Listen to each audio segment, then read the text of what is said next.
সকালে ভোরের দিকে যখন রাজধানীর ডেমরার কোনাপাড়ার ওখানে যখন দুর্ঘটনাটি ঘটে, ঠিক তার পরপরেই দুর্ঘটনা কবলিতদের তাদের যারা বন্ধুবান্ধব ছিল তারা ঢাকা মেডিকেলে নিয়ে আসে এবং ঢাকা মেডিকেলে নিয়ে আসার পর কর্তব্যরত চিকিৎসক তাদের মৃত ঘোষণা করে। এই মুহূর্তে ঢাকা মেডিকেলের এই এমার্জেন্সির জরুরি বিভাগের সামনে তাদের অনেক আত্মীয় স্বজনই রয়েছেন নিহতদের, তারা এখানে অবস্থান করছেন এবং যাবতীয় যে প্রক্রিয়া এখান থেকে নেওয়ার সেটি সম্পন্ন হলে তাদেরকে নিয়ে যাওয়া হবে, এখান থেকে তাদের মরদেহ নিয়ে যাওয়া হবে।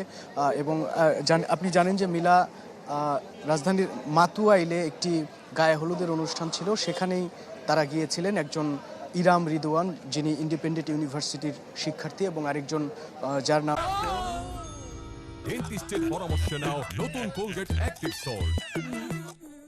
তপু ইউনাইটেড ইন্টারন্যাশনাল ইউনিভার্সিটির একজন শিক্ষার্থী। এবং মাতুয়ালি সেই গায়ে হলুদের অনুষ্ঠান থেকে ফেরার পথে তারা যখন কোনাপাড়ায় আসছিলেন এবং সেখান থেকে দুজন মোটরসাইকেলে আবারও একটু কাছাকাছি জায়গায় ঘোরার জন্য যেতে চেয়েছিলেন, ঠিক সেই মুহূর্তে একটি সিটি কর্পোরেশনের গাড়ি যেটি কোনাপাড়ার দিকে যাচ্ছিল তার সাথে মুখোমুখি সংঘর্ষ হয় মোটরসাইকেলের, এবং মোটরসাইকেলে থাকা দুজনই এই ঘটনায় নিহত হয় এবং তাদের যে মরদেহ সেটি ঢাকা মেডিকেল কলেজের মর্গে রাখা হয়েছে। এবং এই মুহূর্তে এখানে তাদের আত্মীয় স্বজন অনেকেই অবস্থান করছেন। এখানকার যে যাবতীয় প্রক্রিয়া সেটি সম্পন্ন হলেই কিন্তু তাদেরকে এখান থেকে তাদের মরদেহ নিয়ে যাওয়া হবে। মিলা।